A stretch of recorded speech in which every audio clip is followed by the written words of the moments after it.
আলাইকুম প্রিয় শিক্ষার্থী বন্ধুরা, সকলে কেমন আছো? আশা করি সকলে খুব ভালো আছো। ম্যাজিক মে চ্যানেলের পক্ষ থেকে সবাইকে আন্তরিক অভিনন্দন এবং মোবারকবাদ।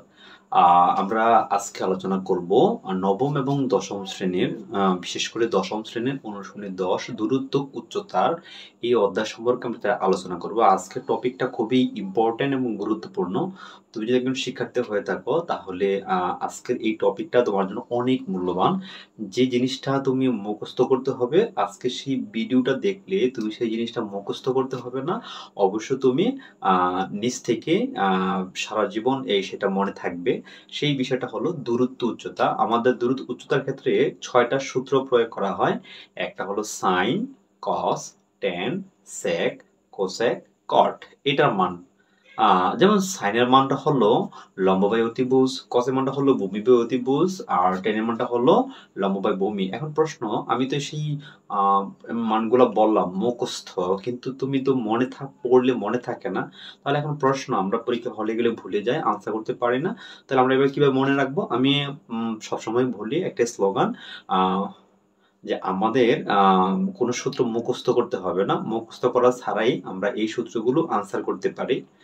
আমরা কিভাবে এই সমকোণী ত্রিভুজের ক্ষেত্রে ভূমি, লম্ব, অতিভুজ দিয়ে সাইন, কস, ট্যান, সেক, কোসেক এবং কট এটি মানটি বের করব। আসুন একটা শর্ট টেকনিক জেনে নেই। টেকনিকটা আমরা শিখতে পারি খুব সহজ অর্থে। তিনটা সেন্টেন্স দেখতে পাচ্ছ। এক, সাগরে লবণ আছে, এটা প্রাকৃতিক নিয়ম, সাগরে অবশ্য লবণ থাকে। সে কবরে ভূত আছে, সেটা অবশ্য আমরা সকলে জানি বা বলে থাকি, জানি না কতটুকু সত্য। কবরে ভূত আছে, টেরা লম্বা ভূত। এখন আসো আমরা এটা কিভাবে মনে রাখবো। যেমন আমরা কখন যদি সাইন বলি, সাইন মানে হচ্ছে সাগর। যেমন সাইন হচ্ছে প্রথমে এস, আর সাগর লিখতে প্রথমে স, এস উচ্চারণ হয় স। তার মানে সাগরে লবণ আছে, তার মানে কত হচ্ছে স, স মানে সাইন। তারপরে কবরে ভূত আছে, তাহলে কবর হচ্ছে ক, ক মানে হচ্ছে কস। তারপর হচ্ছে টেরা লম্বা ভূত, ট, তার মানে টেন। তার মানে আমি যদি কখনো বলি যে সাগরে, আমরা যদি সাইন বলি, তো এই যে সাগর মানে হচ্ছে সাইন, আর হচ্ছে লম্ব, লবণ, লবণ মানে হচ্ছে লম্ব, ল মানে হচ্ছে লম্ব, আর হচ্ছে আছে মানে অতিভুজ, আছে মানে এসে অতিভুজ। আমরা একটু লিখে নিলাম।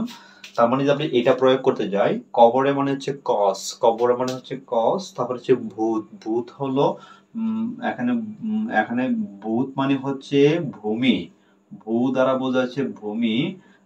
তারপরে হচ্ছে আছে মানে অতিভুজ।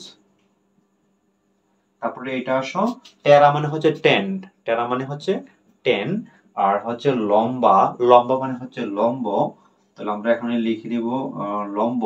ভূত মানে হচ্ছে ভূমি।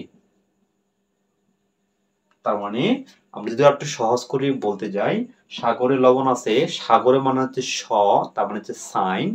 আর হচ্ছে লবণ মানে হচ্ছে ল মানে লম্ব, আছে মানে অতিভুজ, তাহলে সাইন লম্ব বাই অতিভুজ। তারপর হচ্ছে কবরে ভূত আছে, কবরে মানে হচ্ছে কস, ভূতের হচ্ছে ভূমি, ভাই, আর আছে মানে হচ্ছে অতিভুজ।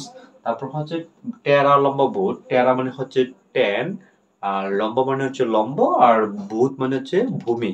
তার মানে আমরা যদি এটা মুখস্থ রাখতে পারি, মুখস্থ রাখার প্রয়োজন নাই, আপনারা সহজেই বুঝতে সুবিধা পারবেন। যে যদি কখনো সাইন বলে, তো সাইন মানে হচ্ছে সাগরে লবণ আছে, তার হচ্ছে সাগরে, সাইন মানে হচ্ছে সাগরে, আর লবণ আছে লম্ব বাই ভূমি। সাগরে লবণ আছে, তাহলে হচ্ছে লবণের হচ্ছে লম্ব, আর আছে মানে হচ্ছে অতিভুজ, লম্ব বাই অতিভুজ।